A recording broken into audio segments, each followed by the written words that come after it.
Badr Hari and Alistair Overeem. Two names synonymous with greatness in both kickboxing and martial arts.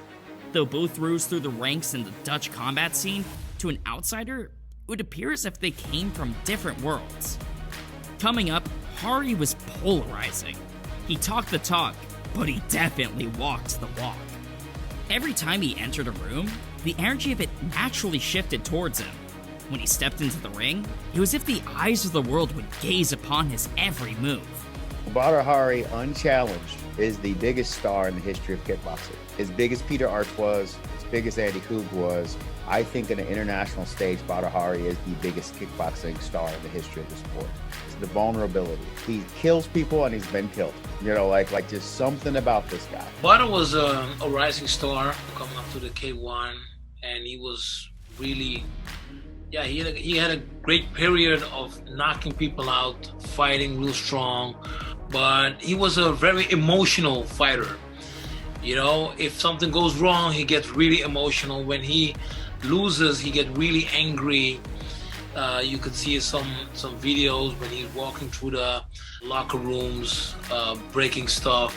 He's the guy who's riveted everyone's attention, who everyone's buying tickets, who's paying pay-per-views, tuning in their televisions around the world to watch. Badr Hari is the guy.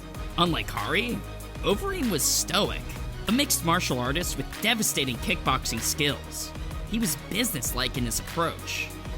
He would quietly decimate the vast majority of men matched across from him, and remained humble in victory or defeat. Overeem was an athletic phenomenon, as far as physically what he presents to the table. At the time, he didn't really have a lot of special mixed martial arts wins. Those were kind of coming later. So I think that he was probably more known for being an athletic specimen, more so than being a super skilled kickboxer.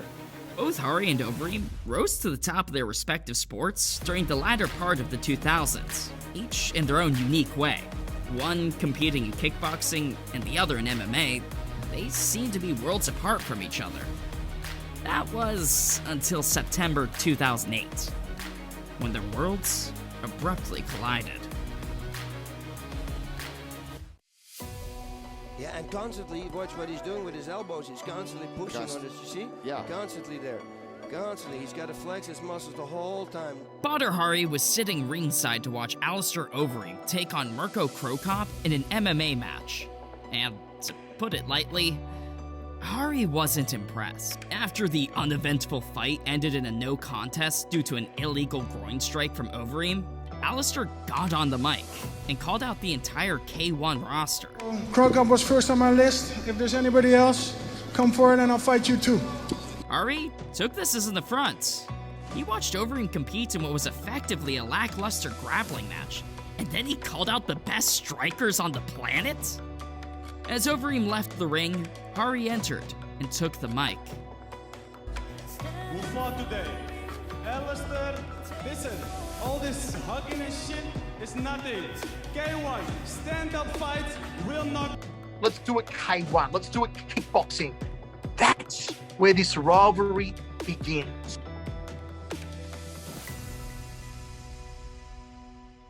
After Hari's comments, it felt inevitable they'd have to back up his words against an MMA fighter soon.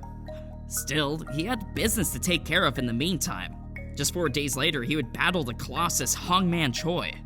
After going to war for 3 rounds with the Giant, Hari came out on top and qualified for the 2008 K1 World Grand Prix on December 5th, 2008. Needing to win 3 fights in one night, Hari got off to a blistering start. He stormed past kickboxing legend Peter Arts in the quarterfinals, and earned an all-time great come-from-behind victory over Errol Zimmerman in the semis. In the finals, Hari would meet Remy Bonjasky. After struggling to get much going against the defensively stout Bonjasky, a frustrated Hari hit Bonjasky while he was on the ground, disqualifying him from the match and costing him the K1 WGP. And the K1 then called me 2 weeks after the tournament, and I was like, okay, you know, you did something stupid, but you can make it up with us. And I was like, okay. They offered me to fight Mirko Krokop. I was not in shape. I was full of injuries, of course, after the fight, and but still I was feeling like I can do this. And then a couple of days, like a week or 10 days before the Dynamite event, they were like, nah, we changed it, we give you Alistair Overeem. And I was like, Alistair, he's not that a good kickboxer, you know, he's easy money. So I was like, okay, let's do this. So the stage was set. Badr Hari and Alistair Overeem would meet on New Year's Eve 2008 at K1 Dynamite in the first true kickboxing versus MMA super fight. Alistair had only competed in kickboxing once over the last few years, so it was no surprise that the sportsbooks had Hari as a near 4-1 favorite. There comes the news that he's gonna compete in K1, and everybody was like, huh? Alistair in K1? And everybody was like, no.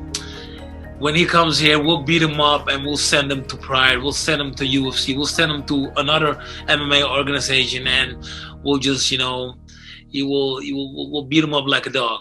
Did Badr take the fight seriously in the lead up to it? No, he didn't. He didn't train for it.